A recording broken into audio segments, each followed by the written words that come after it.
Hello, Sandy. Amy, hello. Happy podcast day. My favorite. Happy podcast day. Yeah, I know. You look cute. I like that shirt.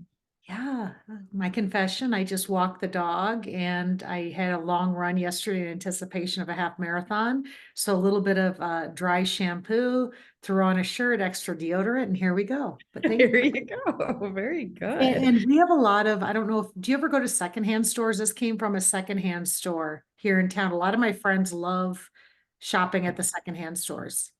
You know what? My kids have gotten me hooked on secondhand stores. It's so good. There's so many good points to it. You think Right, about them not creating too many clothes, like right. it makes them Environment. Yep. environmentally friendly. Anyway, you save money. There's lots of really cool stuff there. Interesting. Anyway, it's fun. Yeah. I just sent one of my kids a gift certificate for a secondhand store in Iowa City for her birthday because Great I knew she'd idea. have fun shopping there. And they also have new stuff too. So it's kind of cool. Anyway, nice. Is that where you got that shirt? Like at a secondhand shop? Yeah. And I It's wear it cute. all the time. It's like a go-to shirt. Maybe I'm going back to my little Laura Ingalls Wilder days. I don't know if Right? I do an award, but I'm a little It's prairie cute. girl. Little furry girl. All right. So today our topic is energy vampires. And it's since we put this topic on our agenda a week ago or so, I can't remember when we put it on the agenda. I've been trying to pay attention to everything going on around me, and what drains my energy. So, what about you? Have you thought about it? I have, and I really enjoyed reading on a couple of articles. I tell you when, and I think it started with the text. Sometimes, just for the listeners, Amy and I will read something, hear something, and there'll be this interchange on, oh, we should talk about this. And I think this started with the text and got us both going. But yeah, I've been reading articles. I've been reading different steps, some things you can do, exercises to take inventory in your life. And it's gotten me thinking too, because it energy vampires in general, has to do with relationships that zap you.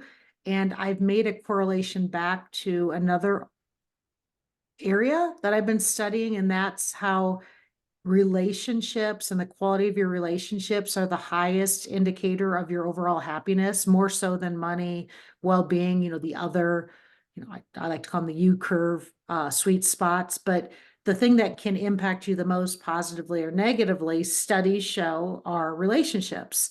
So I got to thinking about energy vampires and thinking about my past and present, and how that really does have a huge impact on your happiness and your well-being.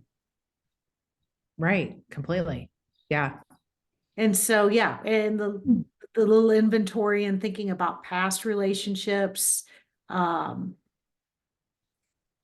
current relationships, and then also thinking about those it's easy to say, oh gosh, you've got a energy vampire in your life. Well, get rid of them. Well, could be family, Right. Easier. could be a Right. longtime friend, could be a neighbor. I mean, so you have to deal with it.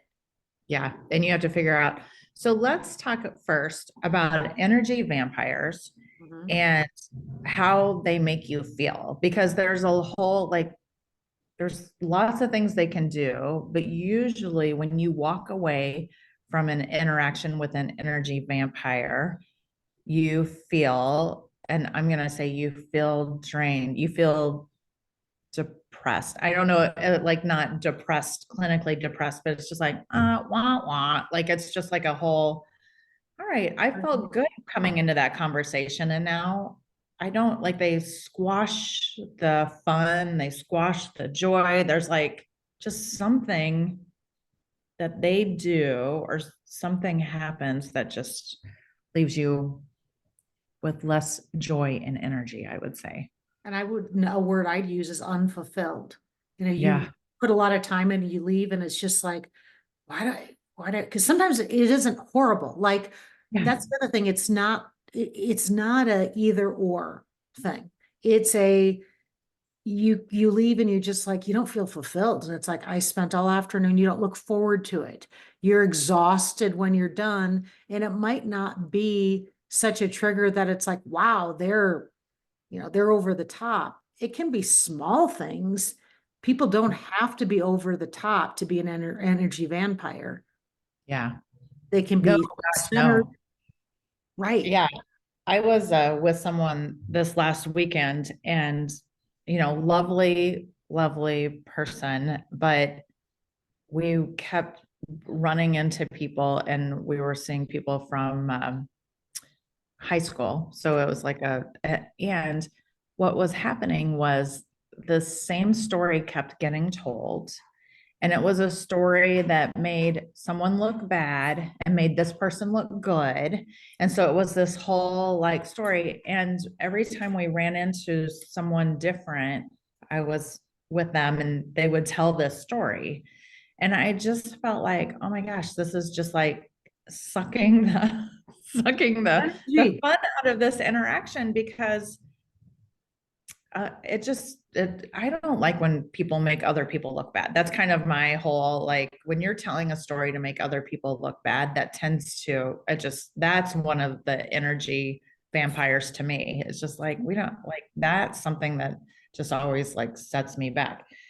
But anyway, one of the strategies I found myself doing was through the second or third time I heard this, I was like, all right, I need to shift my perspective on this and I need to figure out how to either shift the conversation or refocus or, what I know how the story is going to end. What can I do at the end of the story to make it shift it so it focuses on somebody else and it's like a different anyway, so that was kind of the thing I kept trying to do. I was like, how do I shift this so we don't have to keep hearing this story? So anyway, it was interesting and it was hard. I will just tell you it was hard And to you nailed it because it said when you talked about I saw an article that said 4 signs how to spot an emotional, they called it an emotional vampire. They need to be the center of attention. They exaggerate problems.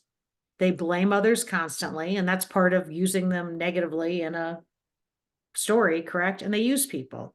And they can, if they're good at it, they can do it really subtly, right? Because it's too hard to find new people to, vampire off of, right? So it's kind of, yeah, it's a tough one. I love what you did.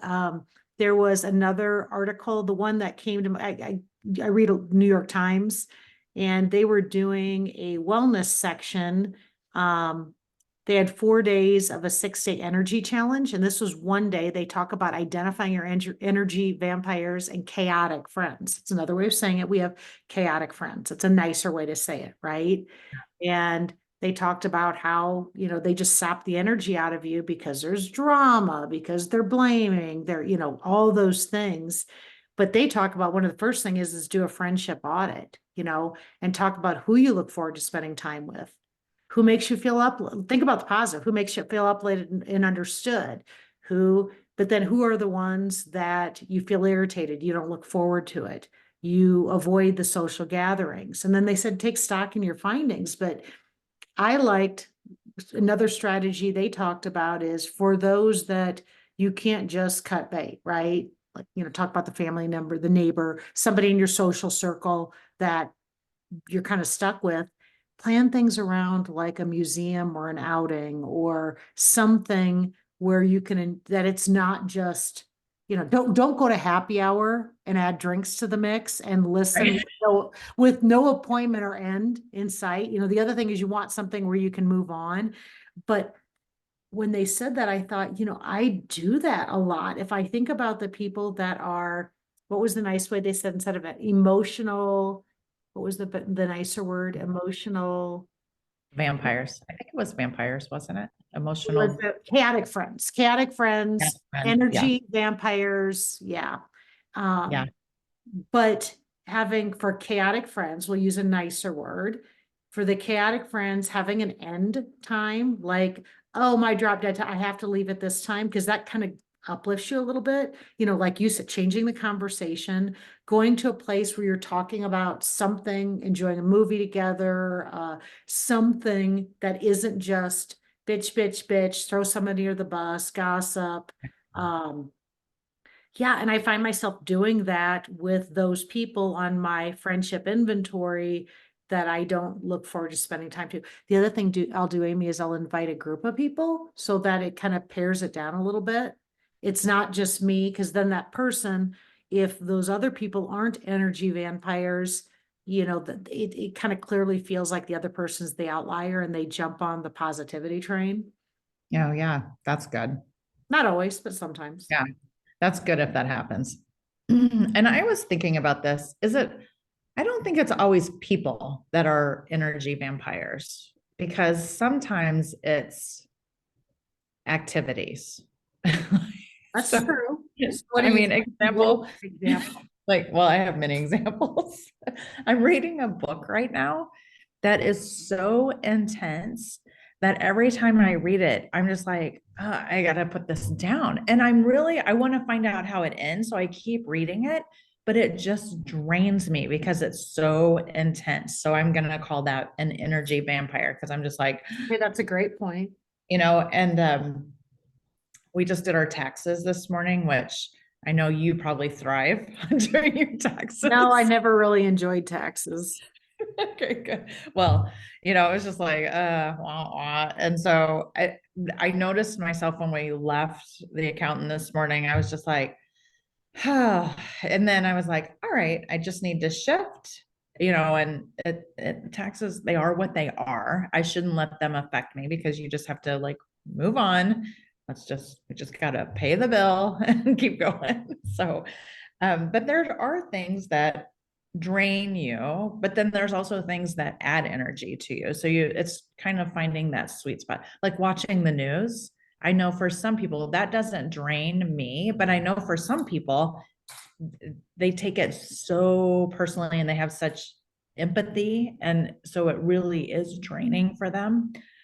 But for me, it doesn't affect me as much. You just gave me an aha moment. Oh, yeah. So I just got done telling you, I honestly really dislike doing taxes. For all my career in public accounting, I didn't work at a big enough firm that I could just say I have nothing to do with it. And for my clients on the consulting side, I needed to keep a good understanding. And I needed to get the hours in. So it was just like something I had to do. And on the other hand, I knew that most of the people that came in for their taxes disliked it. And what I did, now thinking back, it's like some of my favorite clients were my tax clients, but you know what we made it into? It was they would bring in their family albums. I remember a client bringing in their entire family album. We spent the first hour, which of course I didn't charge them for, with me showing them their child got married, all the wedding pictures. And when I left, I would have clients that would say, oh, we spent 22 years. We had 3 of your pregnancies. You were with us, but I changed the theme to be about something positive and an update in their life, and the taxes were secondary. But I tell you, I did that with everyone. And whenever I run into my tax clients or I'm still on Christmas card lists, right? Because it was the dialogue was changed. Instead of paying the taxes, it was an update of their life the story of their life for the last year, and mine, that we shared in. And I never thought of it that way, but I love the non-chargeable stuff and the relationship with the annual updates, and then we do the taxes second. So it's interesting you say that, because since we moved, we had to change who does our taxes. And we had somebody in Omaha who'd done it for years. We figured probably 20 years that she had been doing our taxes. And so it was kind of scary going to this new person, because you have this rhythm and this routine, you know what to expect, like the questions she's going to ask, everything. So anyway, and the conversations, like our kids grew up together. So we had that, that common conversation to have. And so anyway, this young man did it and he was lovely, but it was at the end, and he was actually really good. I think he did a nice job. And at the end, we have to pay this year, which is unfortunate. And I told him our former accountant at the end of the tax appointment would either give us a payday bar if if we were getting money back, or we would get another candy bar. And it just came to me. It was the Crunch Bar, was the Okay. one that if you had to pay. And I told him that, and he was like, "Oh, I think I'm going to do that." And as I was walking out, I realized I was like, that is kind of what always, no matter what happened, it was like a little treat at the end of it to kind of shift the energy. It's like, Shift oh, the you gotta energy. celebrate. Yeah. So anyway, you can do strategies like that, like you did with your clients, of focusing on the life and the living and the celebrating and what all's happening and planning Hugs for the and kisses, future. right. And the Yeah. taxes were just, but I love the candy bar. There are a lot of strategies. And when you do have a group of people, when you do have the not event or not thing, but the person, is you do play off the positivity, and I feel much more uplifted. Garrett will say to me, "Oh, so and so came. How was that?" And I'm like, "Actually, it was just fine," because I do think redirecting is a lot better than that 101, Of course, I'm reading Harry Potter right now, and so, I have all kinds of visuals of Voldemort. You cannot say his name, Oh, Right. he wasn't an energy vampire, but he was not nice to the unicorns. Right. Right. Very true. So ways to protect yourself. We've talked about the changing, like protecting, putting yourself in a group. What are there some other strategies? I was trying to think of other things, Well, shifting conversations. there's two things that I will take to heart. One, they talked about setting boundaries. Oh, So if yeah. the vampire is a coworker, somebody you see every day, somebody you can't disassociate from, try to limit the contact, back to setting a hard stop. I got to move on. If possible, talk to them for 10 minutes, to end the text, right? And the drama. Emotionally draining people do not need an all access pass to your life. And Yeah. I have this with a relative who will start a text change or start a conversation, and there's no end to it. And it's always drama. And it's always, oh, how all those things, in the whole list. It's kind of covers the whole list. Throwing other people under the bus, and it's everybody's fault but theirs, and nothing is ever right. And I finally set boundaries without feeling bad. And that mix is important to me. Garrett wouldn't care about the feeling bad because he just wouldn't. But part of what sucks me into the vampires is empathy, because I feel bad for them and I can see that other people are walking away. So sometimes I'm drawn because of empathy. I don't know if I think I'm going to change them or I can, get things better. But the boundaries without apologies and saying, I'm going to, instead of answering the text, I'm going to give a thumbs up. And I'm going to end. And if they send me another text, I'm not going to answer them because I already tried ending it, right? I'm not going to allow them to suck up more of my time. I think that's a really nice balance, Sandy, because it's not like you are shutting people out that are energy vampires, because that feels very like you don't want to eliminate people completely. Like people need people, and even the energy vampires need people to give them different perspectives, possibly, but having boundaries so that they can't take all of your time and they can't take all of your energy, but you're still engaging with them, but you're like, you have a cutoff of, this is all I'm going to take, and now let's move on. I think that's really good.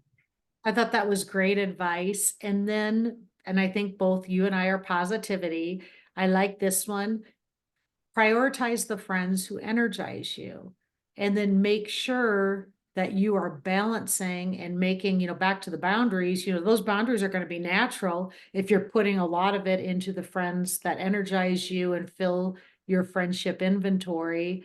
And I have to tell you, I'm actually kind of picky, where I talked about bringing other people, the people that are more chaotic friends, they'll say, "Oh, I want to meet your other friend. You always talk about so and so." And I'm thinking, hell no, because I have so much you know, the priority friends, I don't really like to share them. And I definitely don't want to share them with,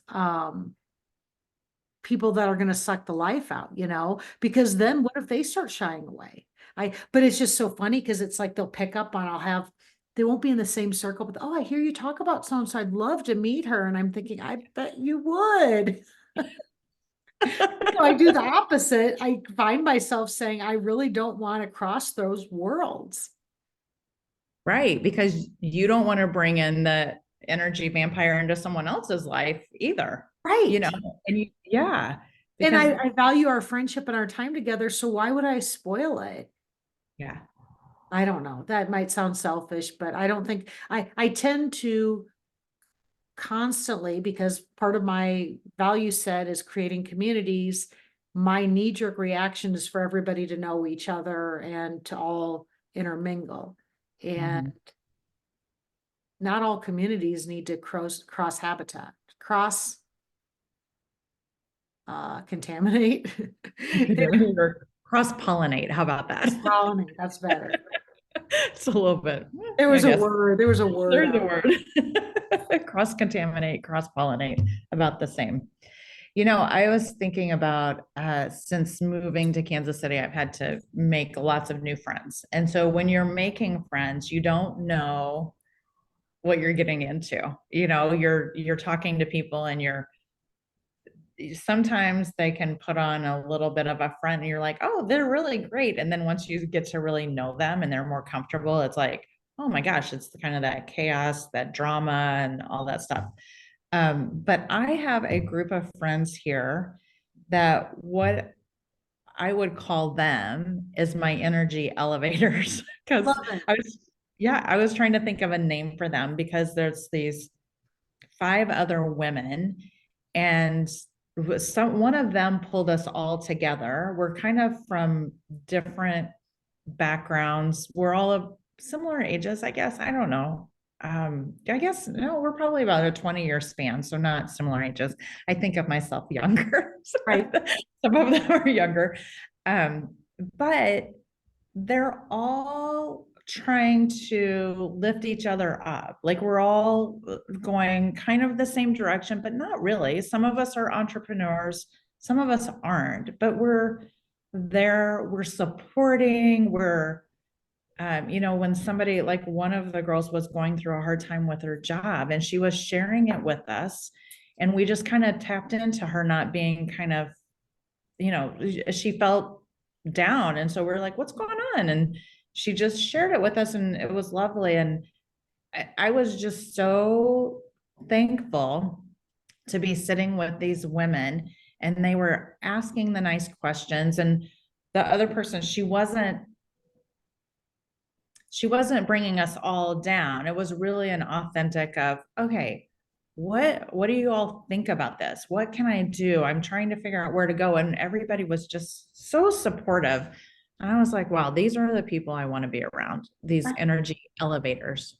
Right. I've heard people call them balcony friends too. The ones up in the balcony that are pulling you up and cheering you on and saying, come on. And they are the ones that ask you questions about you too. I tell you one thing I'll notice with the energy vampires is you'll leave and it doesn't need to be all about me, but it's like they didn't ask me one question about me, my family, nothing. I mean, there's no curiosity about me. And that's usually a really good indication.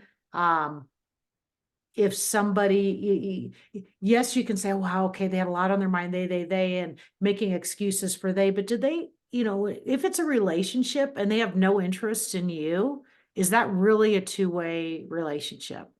Right. Right. Yeah. Oh And yeah. that's one thing. And I think in this so here's the inventory. The exercise they said in this day 4 of 6-day energy challenge, and this was, they were doing this at the beginning of January because New Year, this is New York Times. They were Uh-huh. having people take inventory in different things for their mental health. And for the energy challenge, the conducting a friendship audit, they said, make a list of your closest friends. So this is on the positive side. Then use the following prompts to take note of what energies your friends supply. What do you look forward to spending? Who do you look forward to spending time with? Just like the friends that you talked about, right? Who makes you feel uplifted and understood? Who, if anyone, do you consistently put off seeing or dread responding to? Flip side. Who often makes you feel so irritated, keyed up, or fatigued that you have to recover after seeing them? You might want to ask your spouse or significant other who you complain about, because Garrett will point out, he's like, every time you come back, you complain. It's like, oh, Yeah. not so bad. It's like, yeah, but every time you're like pissed off by the time you come home. And then who makes you regularly zone out during conversations because they aren't involving you? It's not a Yeah. conversation. That's called a monologue, Yeah. that's not a conversation. Right. Where they're talking at you, not to you. Right. And you don't trust them to care about anything you say, because if you do say something, they shift the conversation about them again. Like it's like, oh, that happened to me one time. And it's like this is their story instead of Or if caring they're what. asking for input and then they just don't listen to a word you say, or they say the same thing 5 times, and you try to, they take no account of what you're giving for any input too. Interesting. I think we all have people like this in our life. Mhm. I think it's unavoidable. I don't know how do you educate an energy vampire to be better? Is there a way to sway them and to teach them what they're doing? I'm just trying to think of, if my children were energy vampires, I would probably have a very upfront conversation with them because they're my children. Mhm. If it's not my children, though, how is there a way to approach it to help shift their mindset so they understand what they're doing? Maybe the first thing is, if they're cycling through friends, asking them what's happening, with the relationship, right? Or that all of a sudden new friend is gone, and having them look at the reasons why. Yeah. Asking the simple question of, well, tell me, asking specific questions about the other person. And if they don't know, say, are you asking Yeah. questions? Are you engaging in Yeah. conversation about them? I have done that before. Like for people I know that talk about themselves a lot, and I'll say, well, what did they say when you asked about this? And they're like, I didn't ask about that. So anyway, I have done that strategy, but I don't know. I don't know if it necessarily registers all the time, that piece. I I think, think about it when people are in, I don't want to say crisis, but I think about divorce, right? Or a breakup that they want so badly or a breakup that could even be from work, right? A firing, a breakup, and they want the reinforcement that they're the right person, the other one's the bad one. So they tend to say the same thing over and over and over again. And I think in that case, in my case, it's always been somebody being kind and direct to say, I don't know if you realize you keep bringing this up and it's not good for you and it's not good for the people around you. I think it's honest conversations, and then see how the person reacts, right? Because sometimes they don't even know they're doing it because it's a mental psyche, right? They're broken and they're trying to make themselves feel better by that encouragement. But in those cases, you can't be passive aggressive with the person. It's not just setting boundaries and leaving them alone. It's first trying by saying, hey, this isn't good for you. And if you notice, it's not good for the people around you either. You're going to lose your inner circle by doing this, and have an yeah. honest conversation. And I think that's a really good point, Sandy, because sometimes people aren't always energy vampires. They're just going through a situation that's really big to them. And so that's where they have this tendency to share and keep the focus on their situation, or just bring you down because they're sharing anyway. But knowing that they're not normally that person is sometimes helpful to use what you just said to bring them out of it and say, yeah, Right. Yeah.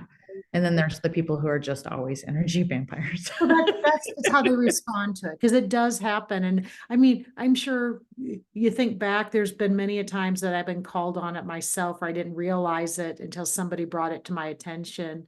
And I'm like, oh wow, I needed to see it through that lens, but you've got to be open to it. And the true energy vampires don't really care. They're going to move on to that's just what you got to care, right? It's back to any kind of conversation with anyone that you're either don't have the same beliefs, are in conflict. You got to be open to a conversation to make it better. If not, there's no good to it other than setting boundaries, right?